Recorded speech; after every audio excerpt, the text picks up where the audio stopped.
नमस्कार दोस्तों, आपका अपना चैनल ईडू परिचर्चा में स्वागत है। यह ज्ञान बिंदु बिहार दरोगा होमवर्क सीरीज का सेट नंबर 24 है। इससे पहले 23 सेट चैनल पर अपलोड कर दिया गया है, वहां से आप आसानी से देख सकते हैं। आज का पहला प्रश्न है, हाल ही में केंद्रीय औद्योगिक सुरक्षा बल में महिला बटालियन को मंजूरी किस मंत्रालय के द्वारा दी गई? तो इसका सही उत्तर हो जाएगा गृह मंत्रालय के द्वारा। गृह मंत्रालय के द्वारा। आगे हो जाएगा 20 और 21 नवंबर 2024 के बीच सी विजिल के चौथे संस्करण का आयोजन किया गया। यह आयोजन किसके द्वारा किया गया? तो यह भारतीय नौसेना के द्वारा किया गया। भारतीय नौसेना के द्वारा किया गया। भारतीय नौसेना दिवस कब मनाया जाता है? तो यह है 4 दिसंबर को।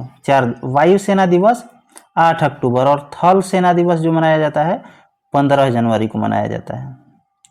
आगे है, हाल ही में भारतीय सैन्य विरासत महोत्सव के दूसरे संस्करण के दौरान प्रोजेक्ट सौर गाथा की शुरुआत किसके द्वारा की गई? तो सीडीएस के द्वारा। सीडीएस अभी हेड कौन है सीडीएस के? तो अनिल चौहान है। अनिल चौहान। सीडीएस की स्थापना बोला जाएगा तो 25 दिसंबर 2019। 25 दिसंबर 2019। और 25 दिसंबर को कौन सा दिवस मनाया जाता है? तो सुशासन दिवस। सुशासन दिवस। आगे है 4 नंबर प्रश्न, भारतीय जवानों के लिए कम वजन की स्वदेशी बुलेट प्रूफ जैकेट अवैध किसके द्वारा तैयार किया गया? तो यह डीआरडीओ के द्वारा तैयार किया गया। डीआरडीओ की स्थापना पूछा जाएगा तो 1958 और हेड क्वार्टर कहाँ हो जाएगा? तो नई दिल्ली हो जाएगा।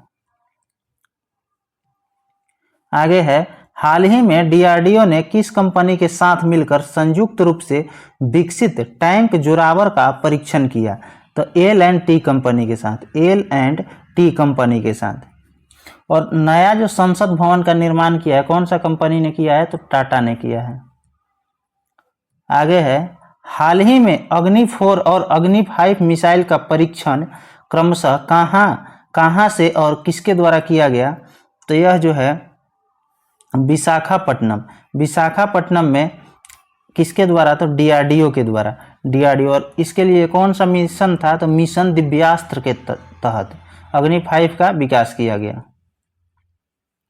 आगे है, भारत की नौसेना में तलवार श्रेणी का 8वां युद्धपोत कौन सा है जिसे 2025 में भारत को दिया जाना है? तो आईएनएस तमाल। आईएनएस तमाल हो जाएगा। नौसेना द्वारा नवीनतम सर्वोत्तम जहाज आईएनएस निर्देशन का जलावरण कहाँ से किया गया? तो विशाखापट्टनम से। विशाखापट्टनम से। भारत का सबसे गहरा बंदरगाह पूछेगा तो विशाखापट्टनम हो जाएगा। आगे है प्रश्न, हाल ही में डीआरडीओ ने शक्तिशाली गाइडेड पिनाक हथियार प्रणाली का सफल परीक्षण किया। पिनाक का नाम कहाँ से लिया गया है? तो शिव के धनुष से। शिव के धनुष से लिया गया है पिनाक का नाम। आगे हो जाएगा प्रश्न 10 नंबर, हाल ही में प्रधानमंत्री द्वारा एक नया मिसाइल परीक्षण केंद्र बनाने की घोषणा की गई। यह किस राज्य में बनाया जाएगा? तो आंध्र प्रदेश में। नया मिसाइल परीक्षण केंद्र कहाँ बनाया जाएगा? तो आंध्र प्रदेश में। भारत में प्रक्षेपण केंद्र कहाँ कहाँ है? तो थूथुकुंडी, सतीश धवन तथा इसरो, यह 3 अभी वर्तमान में है।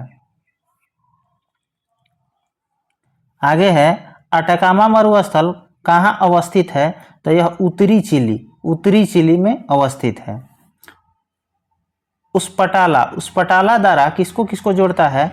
तो चिली और अर्जेंटीना को जोड़ता है। आगे है, आल्प्स पर्वत के उत्तरी भाग पर बहने वाली गर्म हवा को क्या कहते हैं? तो फौन कहते हैं। फौन। सामून कहाँ की हवा है? तो ईरान की हो जाएगा। हरमटन कहाँ का हो जाएगा? तो सहारा का। चिनूक कहाँ का हो जाएगा? तो कनाडा का हो जाएगा। आगे है, पंपास, डाउन्स और वेल्स घास के मैदान क्रमशः कहाँ अवस्थित है? तो पंपास हो जाएगा अर्जेंटीना हो जाएगा, डाउन्स हो जाएगा ऑस्ट्रेलिया तथा वेल्ड हो जाएगा दक्षिण अफ्रीका हो जाएगा। बुग्याल तथा प्याल कहाँ के घास के मैदान का नाम है? तो उत्तराखंड के। मर्ग कहाँ के घास के मैदान के नाम है? मर्ग, तो यह जम्मू कश्मीर हो जाएगा, मर्ग जम्मू कश्मीर।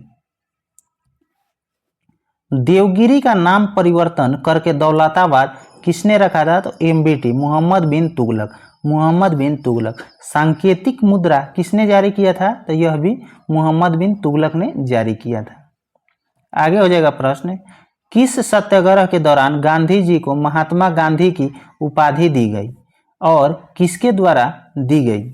तो यह हो जाएगा चंपारण सत्याग्रह के दौरान यह दिया गया। किसके द्वारा? तो रविंद्रनाथ टैगोर के द्वारा। और रविंद्रनाथ टैगोर को नोबेल पुरस्कार कब मिला था? तो 1913 में, 1913 में साहित्य के लिए नोबेल पुरस्कार दिया गया था। आगे है हर्ष। हर्ष के काल में प्रयागराज में आयोजित बौद्ध महापरिषद का अध्यक्ष किसे बनाया गया था?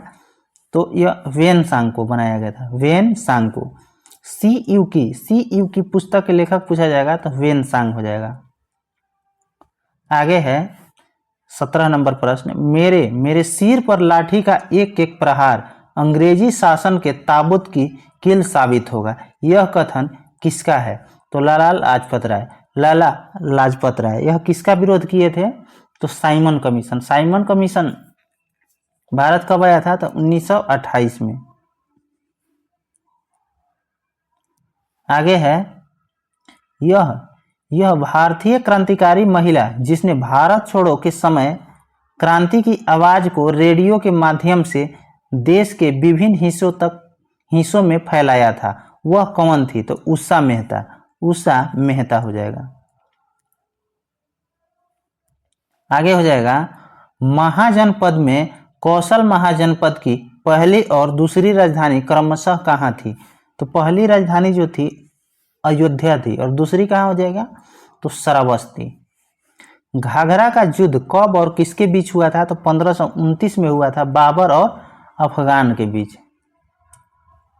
आगे हो जाएगा 21 नंबर प्रश्न, अकाल तख्त की स्थापना किस सिख गुरु के द्वारा किया गया? तो गुरु हरगोविंद के द्वारा, गुरु हरगोविंद। अमृतसर शहर की स्थापना किसने किया था? तो रामदास ने। आगे हो जाएगा ख्वाजा मोइनुद्दीन चिश्ती को सुल्तान उल हिंद यानी हिंद के आध्यात्मिक गुरु की उपाधि किसके द्वारा प्रदान किया गया? तो मोहम्मद गोरी के द्वारा, मोहम्मद गोरी के द्वारा। भारत पर आक्रमण करने वाला द्वितीय तुर्की कौन हो जाएगा? तो मोहम्मद गोरी हो जाएगा। प्रथम तुर्की पूछा जाएगा तो मोहम्मद गजनी हो जाएगा। आगे प्रश्न है किस अभिलेख में अशोक ने स्वयं को सम्राट बताया था? तो भाब्रू अभिलेख में। अशोक का नाम अशोक किस में मिलता है? तो मास्की एवं गुर्जरा अभिलेख में। नेक्स्ट प्रश्न है लोकनायक जयप्रकाश नारायण को मरणोपरांत भारत रत्न से कब सम्मानित किया गया? तो 1999 में, 1999 में। लोकनायक के नाम से किसको जाना जाता है? तो जयप्रकाश नारायण को। संपूर्ण क्रांति की शुरुआत इन्होंने कब किए थे? तो 1974 में। सर्वोदय योजना की शुरुआत 1950 में। आगे है विषु की घटना एक वर्ष में कितनी बार और कब कब घटती है? तो 2 बार घटती है, एक शरद एवं वसंत विषु। शरद विषु जो है 23 सितंबर को और वसंत विषु हो जाएगा 21 मार्च को। आगे प्रश्न है सौरमंडल का सर्वाधिक तेज कक्षीय गति करने वाला ग्रह कौन सा हो जाएगा? तो बुध हो जाएगा। और सूर्य के सबसे नजदीक ग्रह भी बुध हो जाएगा। सबसे गर्म ग्रह पूछेगा तो शुक्र हो जाएगा। और पूर्व से पश्चिम चक्कर लगाने वाले ग्रह कौन सा हो जाएगा? तो शुक्र और अरुण। इसके अलावा जो सभी ग्रह हैं वो पश्चिम से पूर्व चक्कर लगाते हैं। आगे हैं लोकसभा में विपक्षी दल होने का दावा करने के लिए कुल सीटों का कितना प्रतिशत सीट प्राप्त करना अनिवार्य है? तो लगभग 10%। यह कितना संख्या में हो जाएगा? तो 55 के करीब में हो जाएगा। आगे प्रश्न है किस संविधान संशोधन के तहत केंद्र शासित प्रदेश दिल्ली और पुदुचेरी विधानसभा सदस्यों को राष्ट्रपति के चुनाव में शामिल किया गया। तो 17वां संविधान संशोधन कब? तो 1991 के द्वारा। लोकसभा अध्यक्ष किसके समक्ष शपथ ग्रहण करते हैं और अपना त्याग पत्र किसे सौंपते हैं? तो लोकसभा अध्यक्ष का शपथ ग्रहण नहीं होता है। त्याग पत्र पूछेगा तो उपाध्यक्ष को देता है। आगे है, चुनाव आयोग का वर्णन भारतीय संविधान के किस अनुच्छेद में कहां से कहां तक विस्तारित है? तो यह भाग पूछेगा इसका तो 15 हो जाएगा। अनुच्छेद पूछेगा 324 से लेकर 329। और चुनाव आयोग की स्थापना की बात किया जाएगा तो 25 जनवरी 1950 हो जाएगा। अगर यहीं पूछा जाएगा राष्ट्रीय मतदाता दिवस कब मनाया जाता है? तो 25 जनवरी को। आगे प्रश्न है, संविधान के किस अनुच्छेद के अनुसार पंचायती राज की अवधि उसके प्रथम अधिवेशन की अवधि से 5 वर्ष तक होगी? तो यह जो है अवधि की व्याख्या किसमें किया गया है? तो 243 के ई में। संसद और राज्य विधानसभा के भंग होने के परिणाम स्वरूप निर्धारित अवधि से पूर्व आयोजित चुनाव को क्या कहते हैं? तो मध्यवर्ती चुनाव कहेंगे। आगे प्रश्न हो जाएगा, उच्चतम न्यायालय में न्यायाधीशों की संख्या में वृद्धि का अधिकार किसे और किस अनुच्छेद के तहत प्रदान किया गया है? तो संसद को। और किस अनुच्छेद? तो अनुच्छेद 124 हो जाएगा। किस चार्टर अधिनियम के द्वारा बंगाल के गवर्नर जनरल को भारत का गवर्नर जनरल बनाया गया? तो अधिनियम 1933 के तहत। भारत का प्रथम गवर्नर जनरल पूछा जाएगा तो लॉर्ड विलियम बेटिंग ने सती प्रथा का अंत कब किया था? तो 1829 में। आगे प्रश्न है, सरकारी व्यय को नियंत्रित करने का प्राधिकार किस मंत्रालय के पास है? तो यह वित्त मंत्रालय के पास है।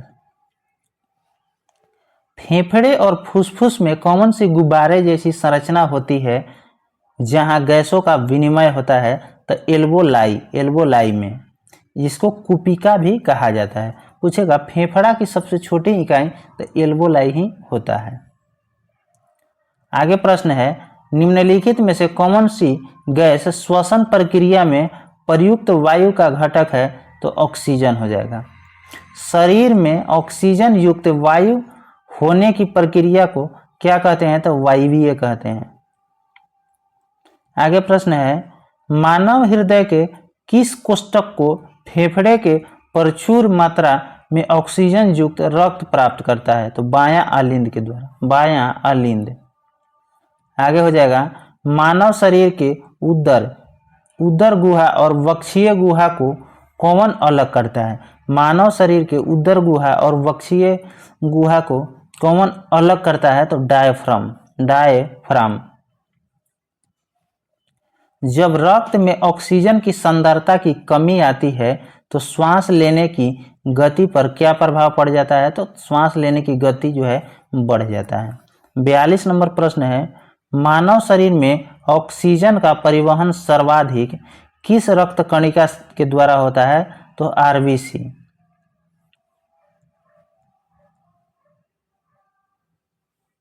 आरबीसी का निर्माण कहाँ होता है? तो अस्थि मज्जा में होता है, और मृत्यु कहाँ होता है?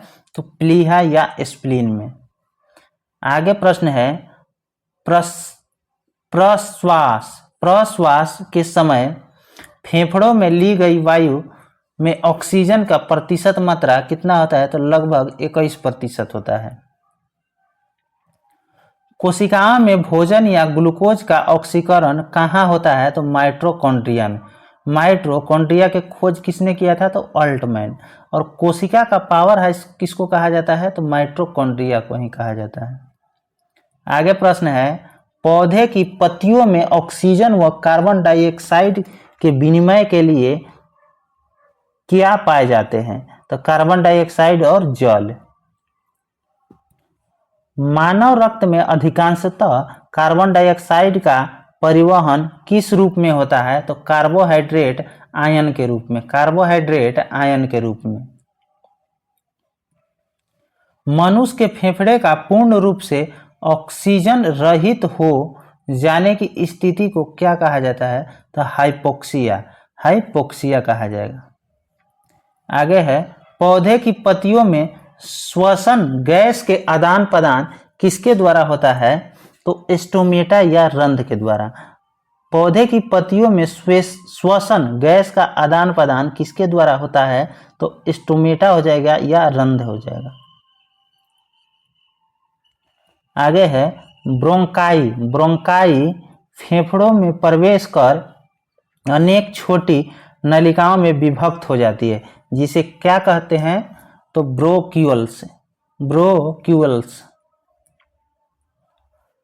आगे हो जाएगा एरिथ्रोब्लास्टोसिस। एरिथ्रोब्लास्टोसिस रोग का संबंध किससे है? तो रक्त में RH फैक्टर से, रक्त में RH फैक्टर से। आगे है कोलाइड विलयन से प्रकाश को गुजरने पर प्रकाश का प्रकीर्णन हो जाता है। इस घटना को किस नाम से जाना जाता है? तो टिंडल प्रभाव, टिंडल प्रभाव के नाम से जाना जाता है। मक्खन तथा पनीर किसका उदाहरण है? तो पायस या इमल्सन का, पायस या इमल्सन का। आगे है निम्नलिखित में कौन सा विकल्प सुमेलित नहीं है? तो धुआं यहाँ पे फोम दिया हुआ है, यह गलत है। धुआं एरोसोल होता है, स्याही सॉल होता है, दूध पायस होता है, माणिक पातिर क्या होता है? तो ठोस सॉल होता है। आगे है कोलाइड विलयन में कोलाइड के कण अनवरत टेढ़े मेढ़े मार्गों पर गति करते हैं। इस गति को क्या कहा जाएगा? तो ब्राउनी गति, ब्राउनी गति। नेक्स्ट प्रश्न है 55 नंबर। समान ताप एवं दाब पर सभी गैसों के समान आयतन में अणुओं की संख्या समान होती है। इस नियम को क्या कहा जाता है? तो अवोगाद्रो का नियम, अवोगाद्रो का नियम कहा जाएगा। आगे है किसी माध्यम में चलती हुई प्रकाश जब किसी दूसरे माध्यम की सतह से टकराती है तो प्रकाश कुछ भाग पहले माध्यम में वापस लौट जाते हैं।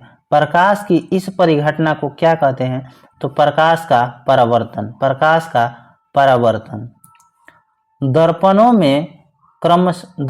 में किसे क्रमशः अभिसारी और अपसारी कहते हैं? तो अभिसारी हो जाएगा अवतल दर्पण और अपसारी हो जाएगा उत्तल दर्पण। आगे है कान, नाक तथा गले का डॉक्टर आंतरिक जांच हेतु किस दर्पण का प्रयोग करते हैं? तो अवतल दर्पण का, अवतल दर्पण का। आगे है 59 नंबर। वायुमंडल के विभिन्न परतों द्वारा प्रकाश का अपवर्तन होने से तारे टिमटिमाते नजर आते हैं। यह प्रकाश की कौन सी घटना है? तो प्रकाश का अपवर्तन है, प्रकाश का अपवर्तन के कारण। आगे है प्रकाश की किस परिघटना के कारण तेज गर्मी वाले दिन में मरीचिका दिखाई पड़ता है? तो प्रकाश का पूर्ण आंतरिक परिवर्तन के कारण। सर्वप्रथम किसने सूर्य से आने वाले श्वेत प्रकाश को प्रिज्म से गुजारकर विभिन्न रंगों को विभाजित किया था? तो यह न्यूटन ने किया था। किसने? तो न्यूटन ने। स्पेक्ट्रम या वर्णपट का माध्य रंग यानी मध्य में किस रंग का होता है? कौन सा रंग होता है? तो हरा रंग होता है, हरा रंग। आगे है अणुओं द्वारा प्रकाश के प्रकीर्णन का अध्ययन सर्वप्रथम किसने किया था? तो CV रमन। CV रमन को नोबेल पुरस्कार कब मिला था? तो 1930 में, 1930 में। आगे है प्रकाश की किस घटना के कारण तराशा हुआ हीरा चमकता हुआ दिखाई देता है? तो पूर्ण आंतरिक परिवर्तन के कारण। आगे है यदि पृष्ठ में छपे अक्षर को लेंस से देखने पर अक्षर बड़ा दिखाई दे तो वह लेंस कौन सा होगा? तो अवतल लेंस होगा।